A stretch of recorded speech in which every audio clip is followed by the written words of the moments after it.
morning, ladies and gentlemen, and welcome to the United States Study Centre online webinar series. My name's Ashley Townsend, and I am the Director of Foreign Policy and Defence at the United States Program. Thank you for joining us today, and it's my great pleasure to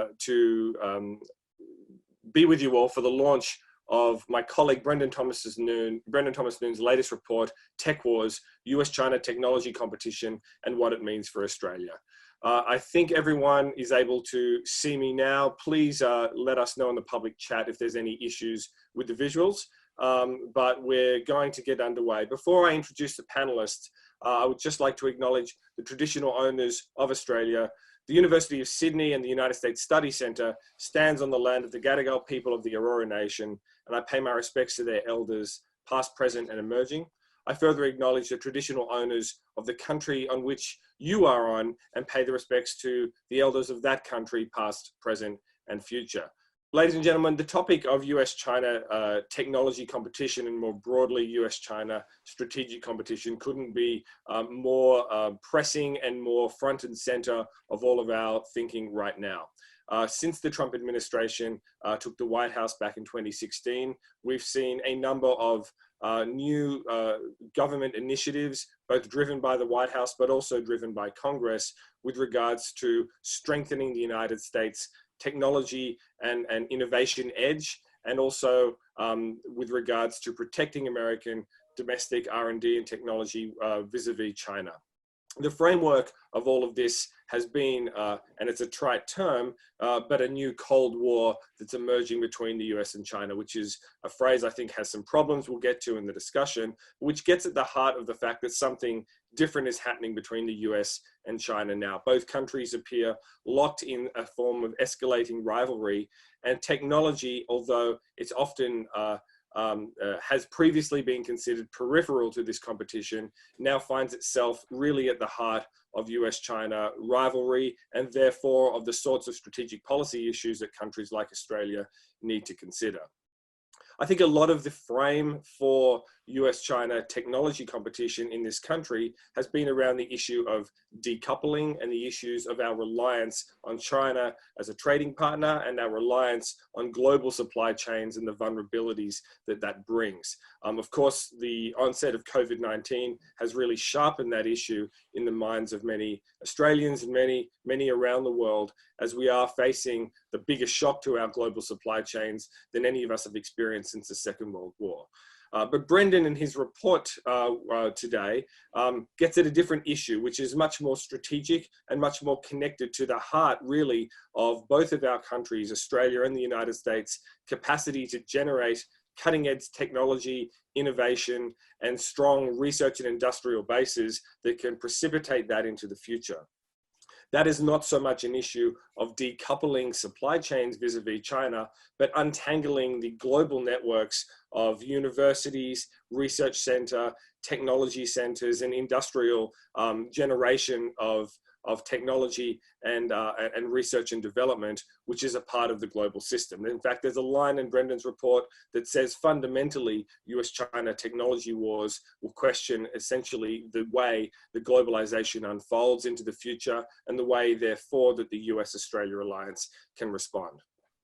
We have with us this morning an extremely high quality panel representing two major views from the United States and Australia, both respectively on defense technology and on research and development on the Australian side.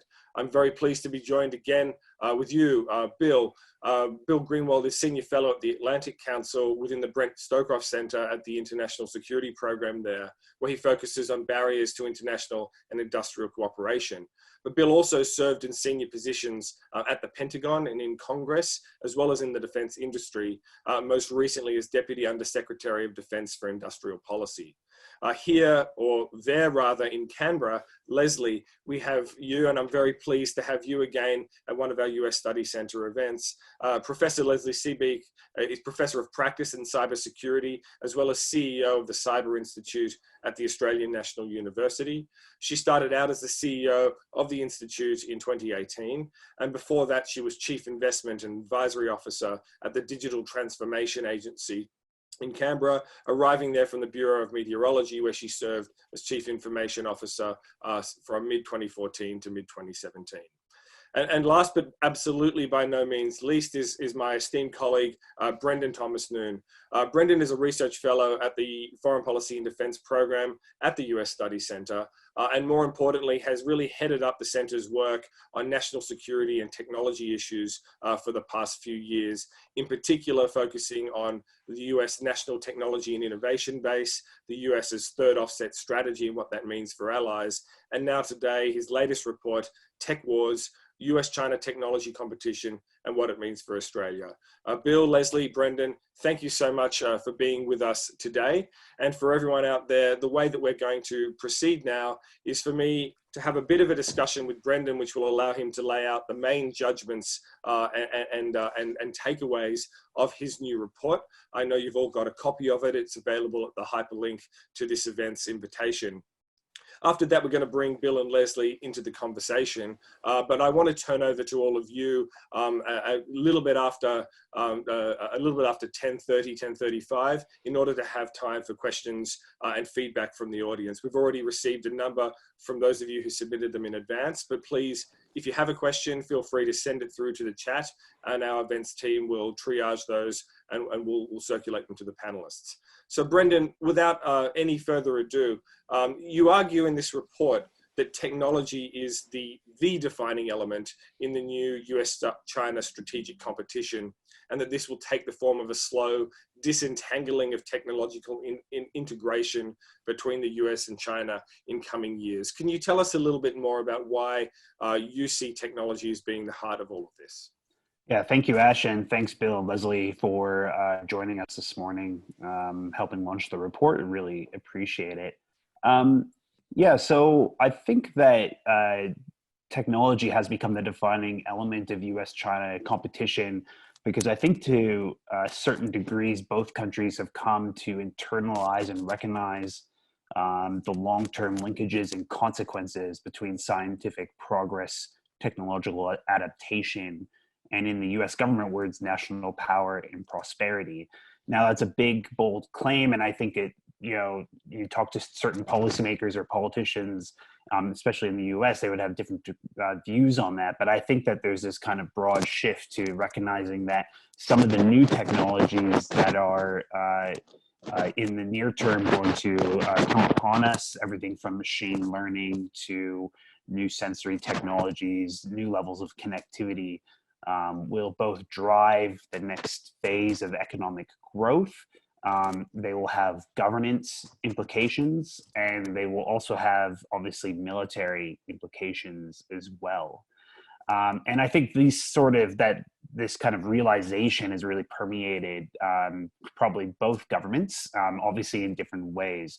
There's a little bit of history here as well. Obviously, both countries have long histories in terms of their relationship with technology and its place in national competition. The Chinese Communist Party has long placed technological progress and investment at the heart of its economic model, and has obviously more recently expertly managed their interaction with the last wave of digital technology, including the internet and tech connectivity in the early 1990s. I'll come back to that in just a moment. And obviously the United States has, a long history and role with technology, and has long placed technological progress kind of at the heart of not only of its national story, but also of its national competitiveness, particularly during the Cold War. It can trace the roots of this kind of ideas back to Vannevar Bush, who was really the architect of US scientific infrastructure during and following World War II, who really set up the National Science Foundation and the national laboratory systems. And so these, both countries are not new to obviously this kind of competition, but it's come back into vogue really because of the return of great power competition. And this kind of obviously recognition, as I said, these kind of new wave of technologies. But there's a few features I think that make this a little bit different and possibly more complex than the early phases of the Cold War. Not that I'm necessarily attributing that Cold War term, but just as a comparison. Obviously, many technologies that will be consequential in the near future are dual use. So that means that they have both civilian and military applications. And that, in opposed to the early part of the Cold War, they're obviously held or being progressed within large parts of the private sector today, as opposed to the early 1950s, when many of the new technologies were being driven by government research laboratories and that type of thing.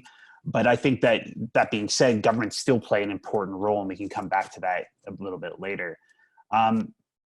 Another kind of aspect is that many of these companies, and including universities that are driving some of these new technologies, have really become quite global actors, I think, in the last 30 years. They're selling to global markets, they're seeking global capital, they're seeking global partnerships, and as well as talent. And this is sort of making the great power competition lens that is now being kind of placed on all of this. You can kind of start to see the complexities in how states are, and as I argue in the paper, really now starting to apply, in the case of the United States, certain regulations, administrative reforms, much more of a slow untangling of how some of these companies have operated and universities have operated, in the case of Australia, over the last 30 years.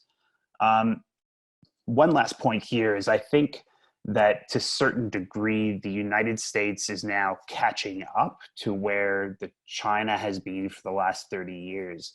I wrote a dissertation about 7 years ago looking at how China had really managed its interaction with the spread of digital connectivity in the early 1990s. And it was fascinating. At every level, China had basically sought to impose controls, regulations, different rules on which companies could come in and set up digital enterprises within China, what content that could be displayed, what foreign investment rules were controlled, and even down to the infrastructure with the telecommunications cables coming in and connecting to China. Those had to have government kind of controls on them. The United States obviously had a different approach. It was very liberal and very open, and for a large degree was spreading those technologies, or as its companies were. Now with China now catching up in terms of certain technological spending, I like to always point out that China is set to spend as much as the Five Eyes countries combined in national R&D spending in PPP terms, probably by the mid to late 2020s, although we'll see how COVID-19 kind of affects those projections. This is kind of, they're catching up. So the US now has an actual technological competitor in many of these kind of emerging fields. And so the United States regulation is now catching up to that. Yeah. Look, that's a great point for me to turn over, Brendan, back to you around some of the actions that the US government, both the Trump administration and Congress in the last few years have taken in order to strengthen protections of US technology. But before I do that, I just want, for the benefit of all of our watchers this morning, read an extract from the opening of your report, where you've written, quote, "The US government has set about expanding its definition of what constitutes the industries, individuals, and knowledge of its national security innovation base.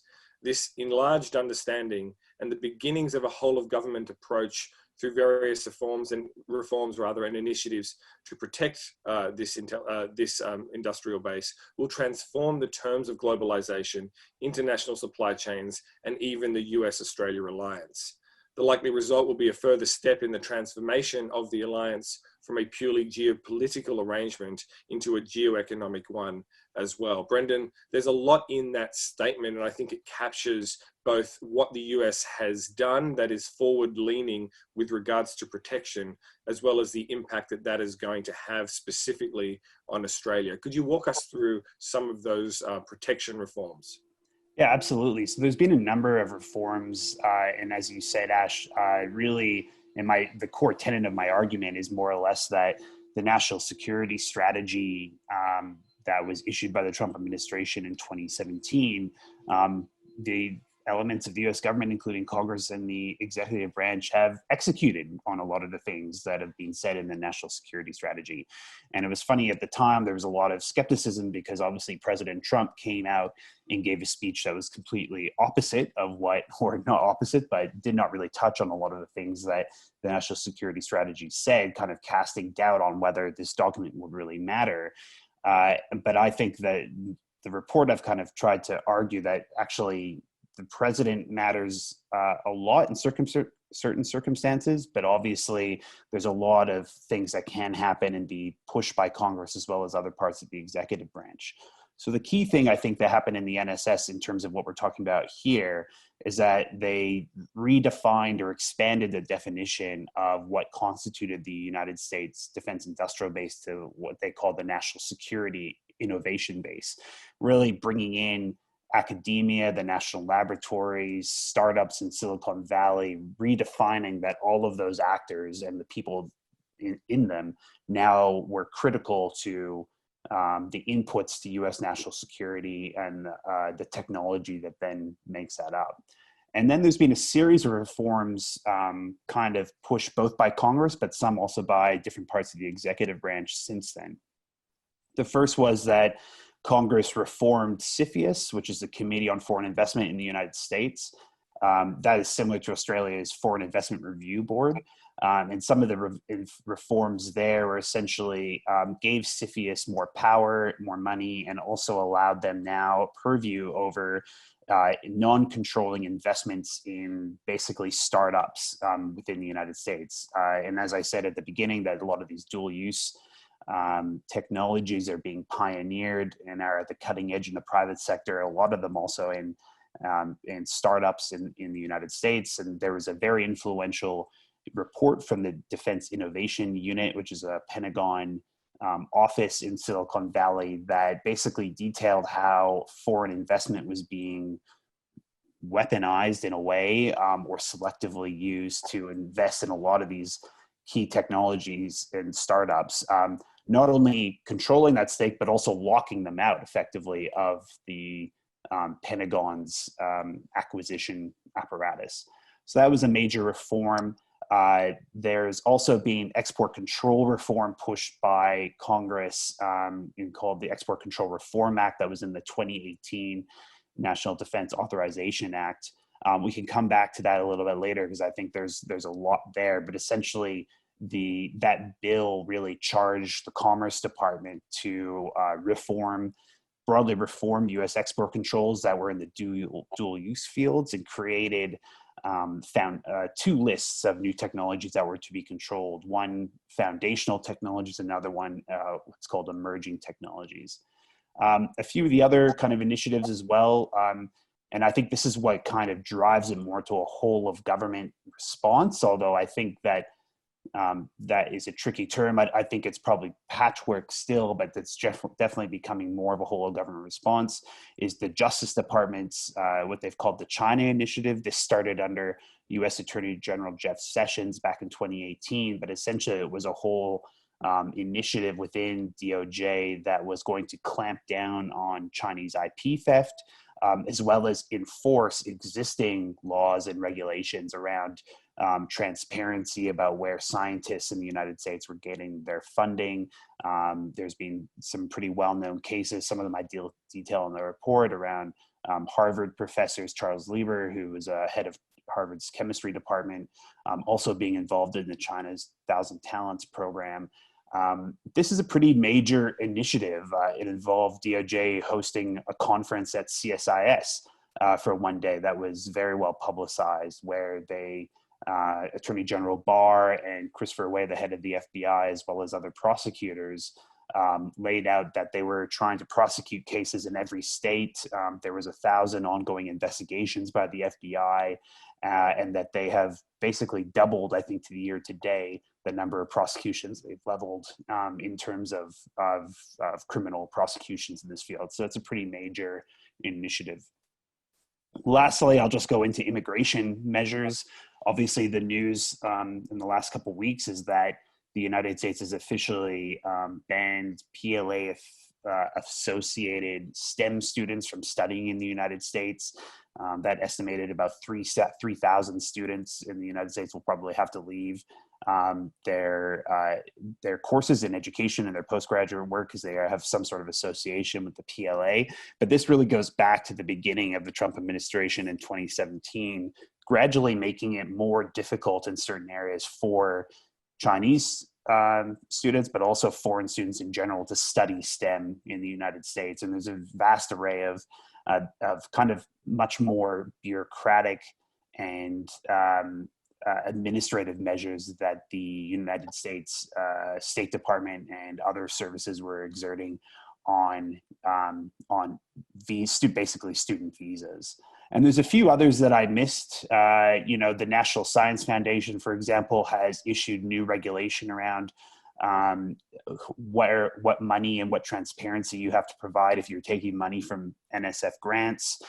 There's also the whole Huawei story, which I tried to actually avoid in some ways because I thought that was a major part of the story, but tried to shed light on a lot of other measures that obviously the US government's putting in place. Yeah, Brendan, I want to in a moment turn and bring Bob onto this conversation as well and look at the other side of the coin, so to speak. I mean, all of this so far that we've discussed is focused on how the US is cracking down and protecting and trying to build better walls around leakage of technology and intellectual property to China that may be damaging.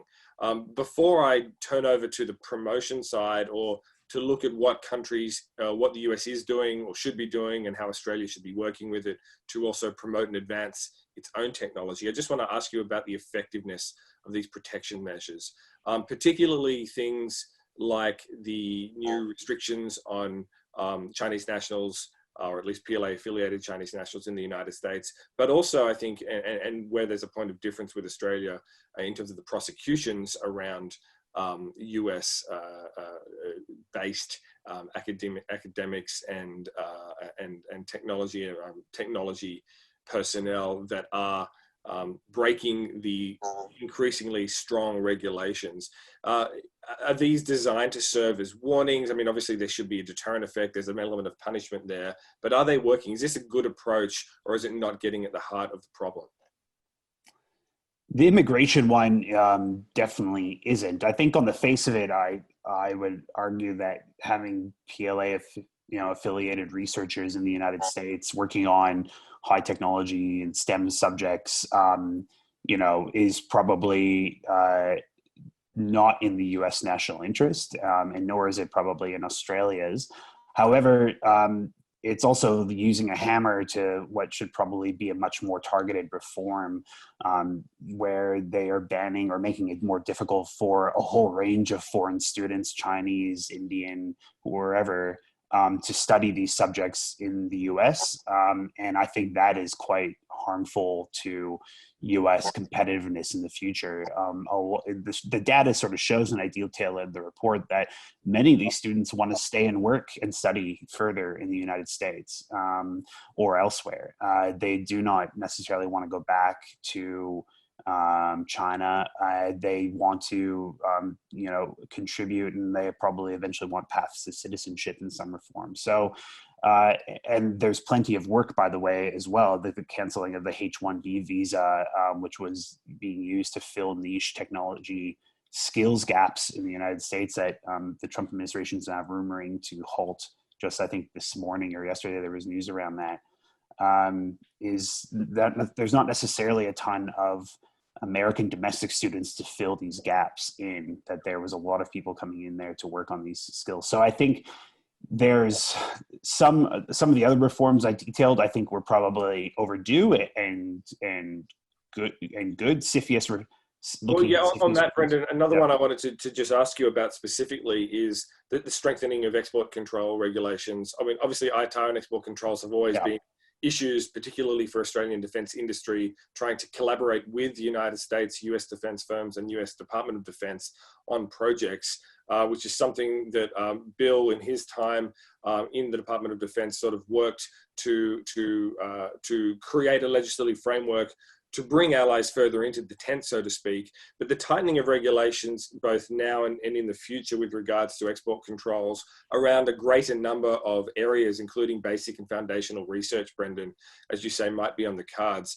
This extraterritoriality approach, is that going to work, or is it going to turn important allies away from further and better collaboration with the US? Yeah, so the export controls, critically, what's happened is that the Congress has passed the reform bill, and this is now with the Bureau of Industry and Security, who are really trying to work out with industry input how these new rules will work. So we've only got one, there's two main changes I think that have happened. Basically the creation of emerging and foundational technology lists. Emerging technology essentially mimics the Made in China 2025 technology list, things like artificial intelligence and robotics, advanced manufacturing, these sort of new emerging technologies that largely aren't controlled as of yet. So that's one list. The other one, and I think is much more, will probably impact allies potentially much more, is the foundational technology list. Now, Congress did not specify what foundational technologies were. They've given that power to the Commerce Department and Bureau of Industry and Security, to my understanding. And this could range a whole range of technologies. Foundational is considered things that are already kind of present or the kind of building blocks of other technologies. The definition is very open.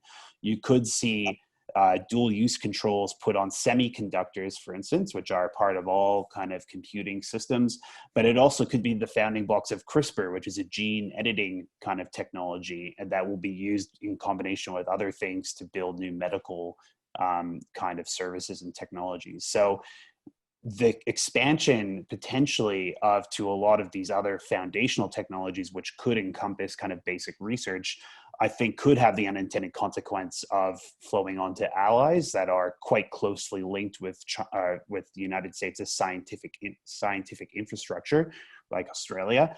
But we don't know yet. And they'll finish off the second point. I think that's critical here is the switch in the U.S.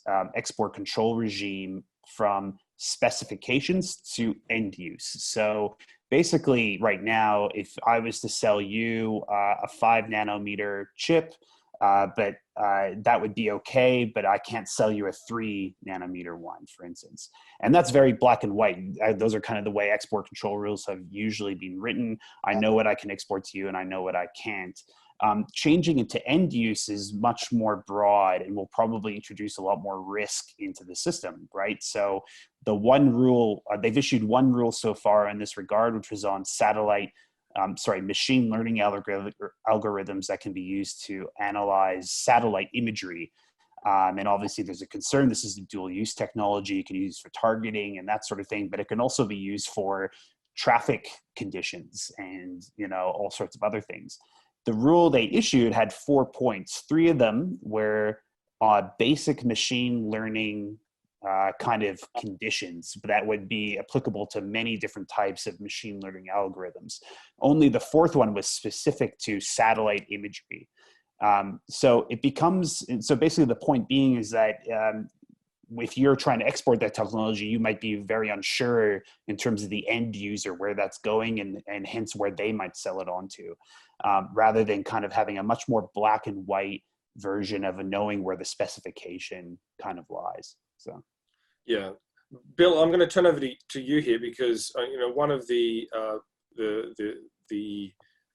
focuses that you had when you were still working in defense was the NTIB, the National Technology and Industrial Based Legislation, an effort to broaden that out to include countries like Australia.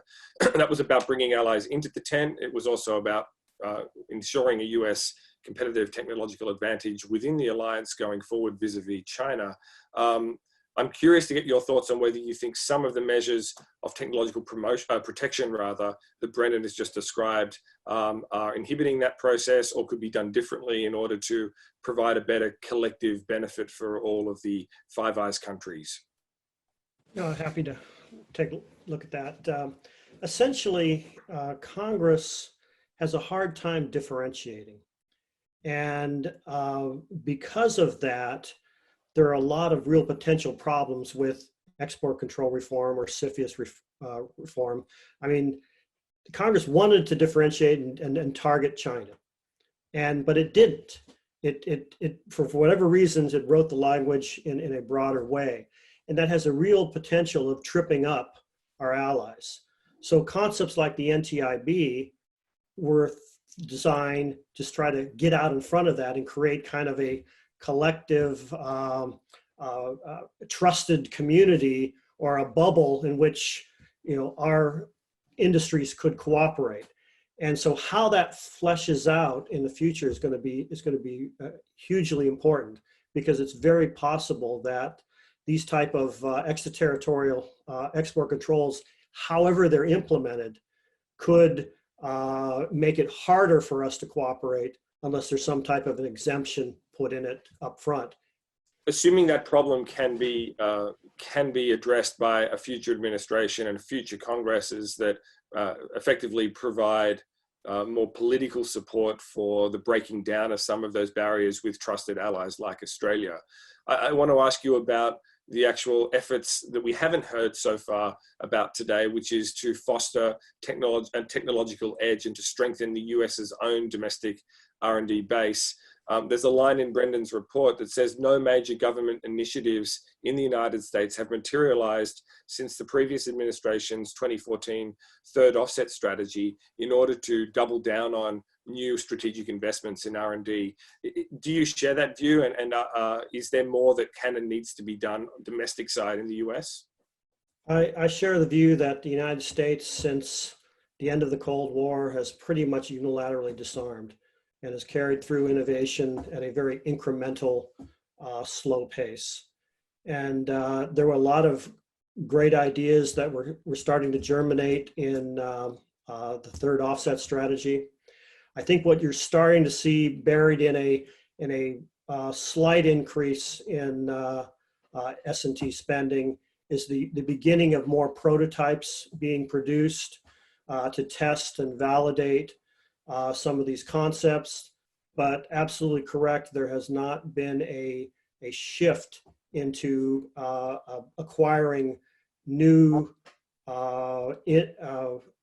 disruptive types of technologies that the United States is going to need to address its future needs. And why, Bill, is that the case, do you think? Is it a question of dollars and cents? Is it a question of political support? I think the culture and the politics in the United States are still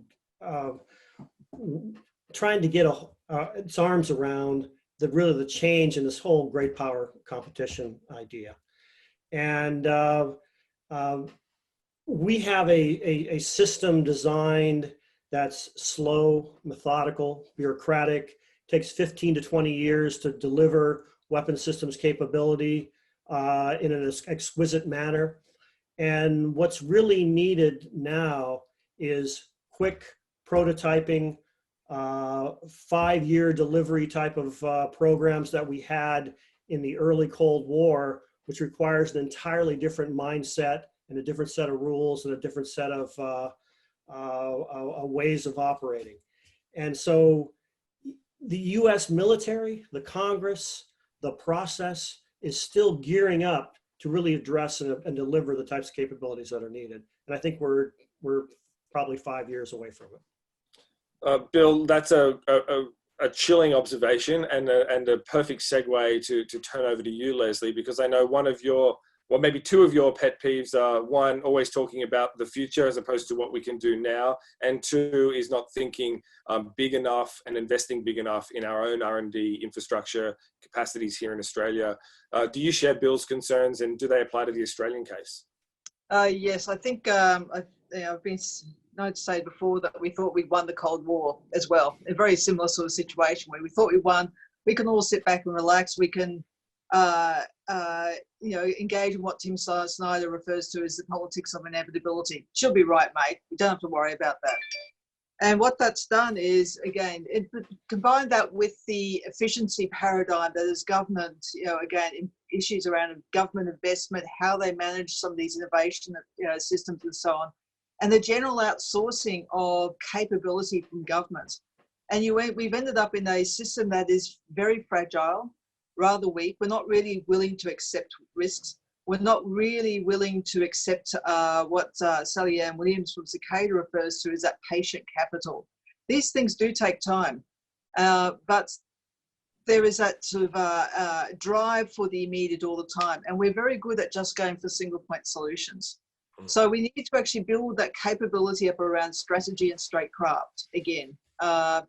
Too long we've been able to rely on the US, frankly, and we keep looking to the US to say on the strategy side. So how do you see the big picture, and where do we fit into that? And on the statecraft side, we've never really had to sort of think about the integration of domestic capability into a means of exerting influence or power in the region, except perhaps, with the exception perhaps of the South Pacific. And even there, we've looked to Silicon Valley, sort of saying, well, we want one of those. How can we order that up? In the discussion before, as we started, as I was saying, we haven't really got to grips with understanding what that ecosystem looks like. And that ecosystem consists of patient capital, investment, building up the seed corn, which at the moment is being eroded as we sort of cut away at R&D, particularly in universities, but also CSIRO itself has been over a 30, 40-year journey where it's been pushed more and more into the applied side of things. Getting the right talents, and by the right talent, it is not just STEM. If you just want STEM and that's it, you're driving down a more utilitarian society. And I don't think that's really what we want either. So I always say the operative function here is and. It is not STEM or humanities and social science.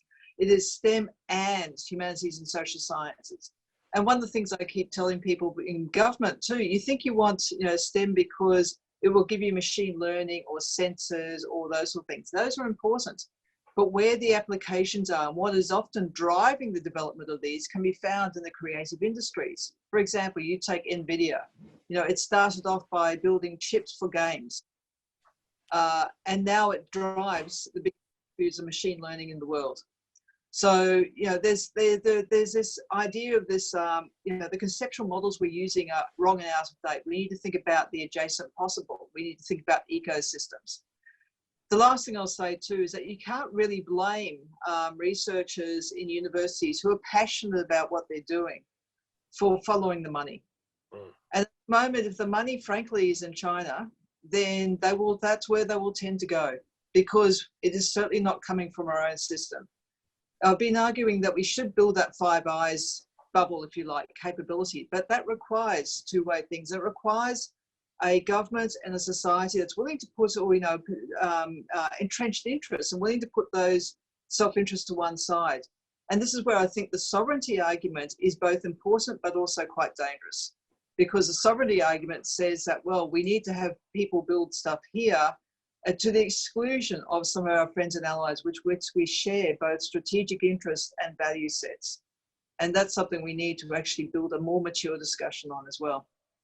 And on that point precisely, Leslie, not only is it denying access to potentially trusted partners and allies that share our values and interests, but if it is the case, as I think is the premise of both the third offset strategy and the 2018 National Defence Strategy, as well as the efforts bill to reform the NTIB to bring in allies like Australia, if the assumption of all of that is essentially that the United States cannot maintain a technological edge vis-a-vis China into the future by itself and needs to pool resources within the tent, bringing together the Five Eyes and key countries like Japan, perhaps, then not having that sovereignty approach and having a legislative framework that is not nutted out with close allies and partners to enable that cross-pollination is a strategic disadvantage. As Brendan points out, the spending by China on R&D looking forward in PPP terms dwarfs that of the Five Eyes combined, or at least comes very close to matching it in the short term.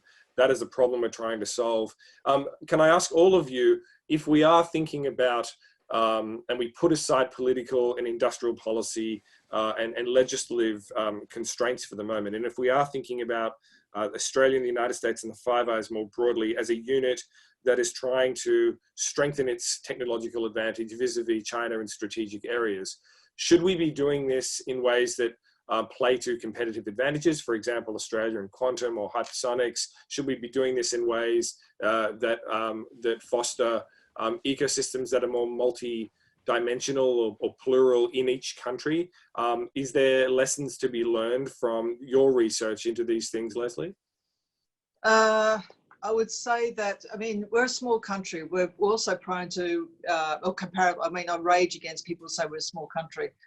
We're a medium-sized country with capabilities of a niche that we should be making more greater advantage of. But we also need to think of it not as a point solution, which tends to be the way we do things, more as a pyramid.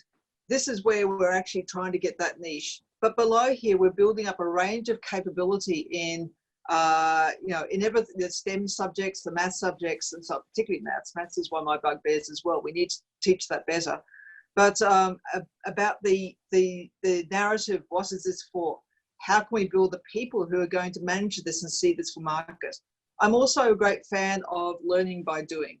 So this is why I say, again, those niche capabilities, those things where we can actually do this thing in the field and do it well. That will place us in better position for building that out. Yeah, and actually on that point, Leslie, I'm encouraged to see, although it's at a small level, Bill, you might have been tracking this as well, the Pacific Deterrence Initiative, which is making its way through Congress, which will essentially allow the US Indo-Pacific Command to actually have greater latitude for experimentation with new technologies, including in the field at an operational level. It's a small start, but it's one that's regionally focused and at least tries to inculcate that culture within DoD, which is often mired by fragmentation of services versus commands versus industry, etc. But Bill, to Leslie's point, do you see the best practice for maintaining a competitive advantage in the technological sphere vis-a-vis China to be collective action where we specialize as well as diversify within the, as well as focus on niche areas within the Five Eyes? You know, I think it's going to be a two-step process. Ideally, we should get our engineers on, on the four countries together, working on hard problems, sharing technology. The U.S. has to remember that, we had a head start in World War II when the Brits gave us pretty much everything they had. We need to start doing that. But the way to get there, because to overcome some of those domestic issues that we have, that we think that we can do everything, Australia, the Brits, the Canadians, the Japanese, the Koreans are going to have to probably specialize in certain comparative advantages that they are so much better than we are, that breaks this mold in the US that says we can do everything, because we can't. But it has to be proven to us. And I think that's the first step in the process. And the NTIP is the way to share that information, but each country has to break the mold. Yeah, and can I just add one thing there, Ash? Yeah. One of the things I when doing the report, and just from an Australian perspective, was realizing that the Australian government, our structures are not set up to really think about R&D in a holistic way. So, and I know Leslie's probably nodding in furious agreement. So we have the Defense Department, and they look and they kind of do some investments in the university sector in piecemeal parts to supply niche capability. And then they do their industrial policy that's kind of separate. And then there's the Department of Industry and there's the Department of Education. And each of these different departments are kind of managing and investing and moving pots of money around and tinkering with regulations for different purposes, and actually not really linked up, not thinking actually from a national perspective, what do we want R&D to do for Australia? How is it, and some of these, and this is kind of goes back to the core point, how some of these technologies that are being worked on in our university, some in our private sector, that they have cross application to multiple different areas across society, but also within the government, and actually thinking about it in a much more holistic way. I don't know how to quite put it other than that, Leslie, but if you know what I mean, it's a very siloed conversation, and you almost have to have that sorted out before then you reach across borders to the NTIB. And Brendan, is that what you had in mind, where you call for Australia to focus on building its own technological counterweight, both a focus on sort of strategic areas, a focus on exporting those within the alliance as well, but also being less reliant on certain aspects of within the 10 R&D? Yeah, I'm a bit. So I provocatively used the term industrial policy just because I think that we need to kind of break out of some of the thinking that we kind of scares us away from some of that, and just to, even though it may not be termed that, just to think in terms of long term, in longer terms. So.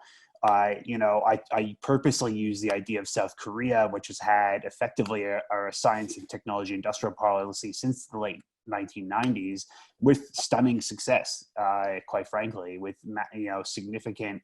And Australia is very different from South Korea. The markets are different. The industrial makeup is different, and so it may not be the perfect example, and I fully admit that, but. It was trying to look at something in a long-term gain, and what do we want to be in 30 years, and actually how are we going to have the review processes that go forward with that. I always use the example of quantum computing in Australia, which was a government investment 20 years ago that is now spinning off private companies in Australia and Canberra and elsewhere, and it'll be a growth industry. And that was a long-term investment. That was backed by government, and they chose a winner, I guess, but it was pretty. It was a bet, but it was a good one, and sometimes you have to take on those risks. So, Bill, did you want to jump in on this conversation? I've got some questions from the audience for when you have. No, the one point I would like to make is that Australia and our allies have great possibilities of doing something that the United States is not doing well enough. And that's bringing in dual use technology. That's partnering with Silicon Valley.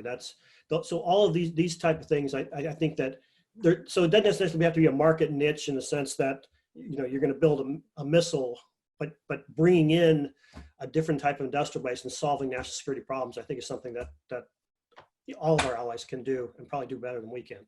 Yeah, absolutely. Look, I've got a number of questions from the audience here. I'm going to give two to begin with that I think are complementary. The first of them is that are there any signs of third countries like the EU, the UK, Singapore, Canada, for example, that are looking to take advantage of US visa restrictions, the ones that Brendan's mentioned that have come into force, to attract talent that would otherwise have gone to the United States? So that is attracting global talent to third countries. And should Australia get into this game? The complementary question from another colleague is, should Australia adopt strategies to attract Chinese scientists specifically that the US is now working on to restrict? And if so, in what conditions and which type of scientists? Leslie, I think you might be joining us again in a moment. I think we've just had a web glitch there. So Brendan, I'll go to you first and then over to you, Bill. Yeah, it's easy. So Canada is a really good example of this, and I'm slightly biased, obviously, as my dual citizenship, but I will try to be as neutral as possible. But Canada sort of saw the writing on the wall at the beginning of the Trump administration in 2017, and knew that there was going to be obviously immigration crackdown in some ways, or new policies that would make it more difficult, I should say, for some of these high-tech entrepreneurs and STEM graduates and what have you to not only come into the United States, but also stay there. And so they actually conducted a pretty significant campaign of billboards and technology hotspots in Silicon Valley and Austin and on the East Coast and they created a special visa class that's actually been pretty successful. And now you see, especially in artificial intelligence and machine learning centers being set up in Vancouver and also in Toronto and in and around Montreal. So they've been very successful in sort of taking advantage of this. And Australia largely wasn't. There was some overflow back to Australia in terms of an uptick in kind of some of the visa classes that we have open for our technology intake. But we were, and I'm not sure the reason why, but we just did not sort of take advantage of this fact and this sort of goes against the spirit of, I guess, what we're talking about. I don't mean it in that way, but if there was that policy going to come through, it would have been better for those individuals and those people to come to an NTIB country, obviously, than to then go back potentially to where they've come from. And then briefly on the China scientist thing, I think that, and I kind of touched on this earlier, I think it's pretty clear that It's not necessarily in the national interest of Australia or the United States to have Chinese scientists associated with the PLA studying technologies and working on technologies that are also can be applied or are directly related to military capability. But if there are no PLA associations, then there should be welcomed, obviously, into our technology ecosystems. And I don't really see any issue with that. Bill, can I get your take on that? Well, I mean, I think it depends upon what individuals are studying, where they're going to go, if they're going to stay. We have to guard against the idea that we're going to just train the technological elite of China. At the same time, I can't imagine spending 4 to 8 years in America, Australia, the UK, or Canada. Can't put all sorts of nefarious ideas about political freedom in students' heads. So maybe it's not a bad thing to send them back.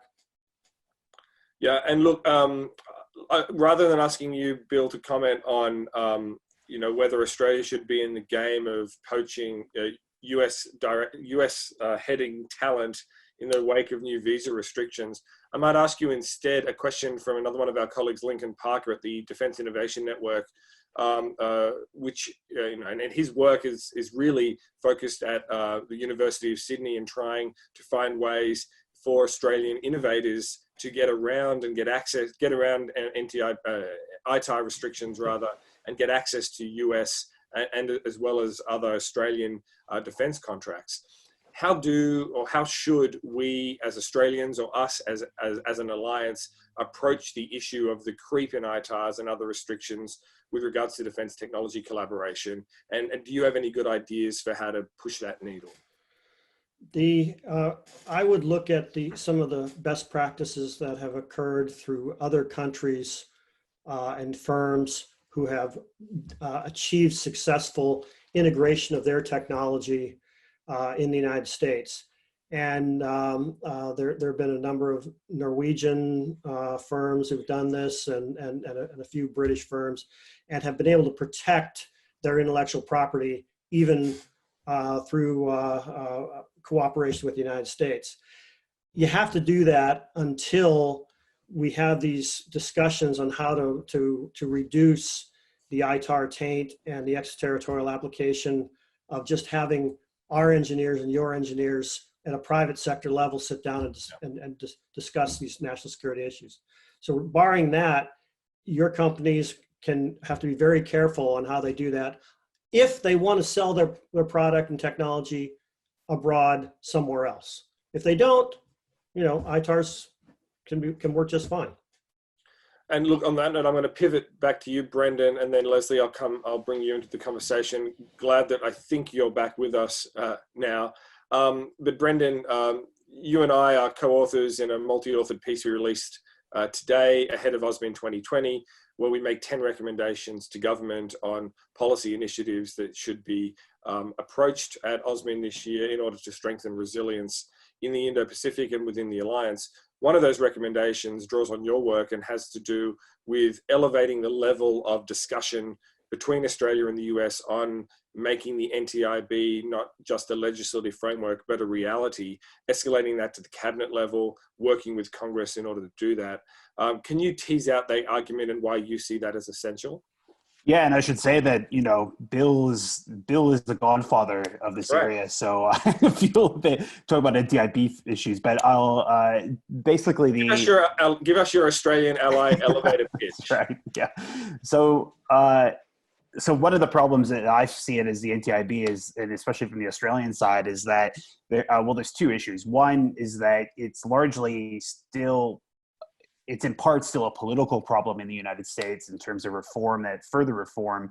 And Bill, you correct me if I'm wrong here, that has to go through Congress. That NTIB was set up as a framework that then was really a vessel in some ways to be then filled out and to act as a sort of battering ram for some of these other reforms that had to take place, some of them involving ITAR. That's inherently going to be a political discussion and within Congress at some level. And that talking to people in the Commerce Department or in the executive, or in quite frankly within the Defense Department, that where our NTIB discussions primarily connect with from our government to the Defense Department. The Defense Department only has so much power actually over this issue. A lot of the problems or a lot of the issues that need to be reformed are held within the State Department and Commerce, and then obviously within Congress. So it seemed to me that there was always a little bit of a mismatch in terms of some of the kind of broader issues that need to be brought into the NTIB, that having our Defense Department talk to the Pentagon about NTIB issues, it could all be in furious agreement. But if the State Department doesn't agree that ITAR has to be reformed, or the Senate Foreign Relations Committee or doesn't agree, then it's sort of, you're not bringing in all the actors that have to be present. So, the argument was to be not only elevate the level of discussion politically, but also possibly realign the way our government talks to your government in terms of who actually has responsibility over some of the really core issues that have to be reformed. Yeah, look, I think we have time for one last question. Leslie, I'm going to go to you. It's from Raymond Harvey at Cider House. And it sort of brings everything back to the context of COVID-19, in which we unfortunately will likely be for some time. Does the COVID-19 provide an opportunity to shift Australia's economy back towards self-sufficiency? That term hasn't been defined, Leslie. I know it's not one that you would subscribe to, but could you explain perhaps why, from your perspective, self-sufficiency is the wrong approach when it comes to technological generation writ large? Okay, there's two reasons. One is the economic reason, and that is, again, we are, the structure of our economy is such that we actually do need to get investment to be able to invest into things. We do need global markets. We are a free market society, liberal democratic free market society. And I think that rather than following a Juche type approach, we really do need to sort of, again, integrate with the world. We've got investment in the world, and we need the world to invest in us as well. So that's the economic argument. Yeah. The second argument is around the nature of science and technology. You need people with talent to attract them to the country. Technology R&D requires the interaction of ideas. And you cannot pretend that you're going to be the only place that gets, to get and build ideas. Now, I think what COVID is likely to do, COVID is both accelerating a number of trends and it's being very disruptive. It's going to innovate a number of sectors, and it's going to be putting, bring to the forefront a number of other sectors. And I mean, this is exactly, this sort of thing, the ICT, for example, is exactly the point, and all the things that go around that. So it is a bit disappointing that we don't have anyone that we could say, we've got, this would be a perfect showcase to sort of put in front our ICT capability, but we've let a lot of these things decline. So there's a balance here that we have to strike, particularly in the government procurement space, because a lot of the patient capital, a lot of the the high risk activities should be in the public sector rather than the other way around. They're not, business will tend to go towards the low risk. There's a high risk, long return things, which really should be in the public sector. So I'd like to see, as a result of COVID, government starting to invest in those longer term, comparatively high risk moonshots, the big, difficult, hard challenges that Bill referred to, for example, and start building around those things. And we have an opportunity to do this now because, never let a good crisis go unused. So let's actually do that and build that out. Absolutely, Leslie. I couldn't agree more. In fact, this conversation today has sort of reinforced two of the key issues that we keep coming back to in the at the US Study Center Foreign Policy and Defense Program, in terms of our deterrence work, our defense technology work, our Indo-Pacific strategy work, and that is that you get the regional order and the capabilities that you pay for and that you invest in. And secondly, that collective action is the only way to deal with the problems that we face and the problems that we're facing across the board, whether that's in terms of technology generation or whether that's in terms of military strategy. But those two issues should, in my view at least, be the lodestars with which we approach a lot of these policy conversations. We're at 11 o'clock, everyone. Before I thank our panelists, I'd like to give Brendan the final word. If you could have one one aspect of your recommendations to government acted upon in the coming year, Brendan, in light of this conversation, where would you draw our policymakers' attention? I'll echo Leslie's previous comments, and I think that, I make the case that the time is now to kind of make some of these investments in long-term strengthening our own R&D capability. And it's only going to become more fractured, I think, over time. And so, investing in our own ability to generate our own IP, our own capital, and our own talent will kind of provide resilience across a range of measures. We've seen that in the COVID response in the biomedical field. It just makes perfect sense to me. So I think that the kind of long-term investment recommendation that I make, and the kind of looking at a national R&D strategy, whatever form that kind of takes, I think I would lobby for. That sounds like a very good suggestion to me, Brendan, and I look forward to hearing and reading in advance your lobbying efforts in the op-ed pages over the coming months. Everyone, please, in your own way, in your own living rooms, please join me in thanking Leslie Seebeek, Bill Greenwald, and our very own Brendan Thomas Noon for what I think has been a fantastic conversation. As always, we thank you for your attention and interest in US Study Centre work. Stay tuned to US Study Centre events. Again, thank you all, and have a great day.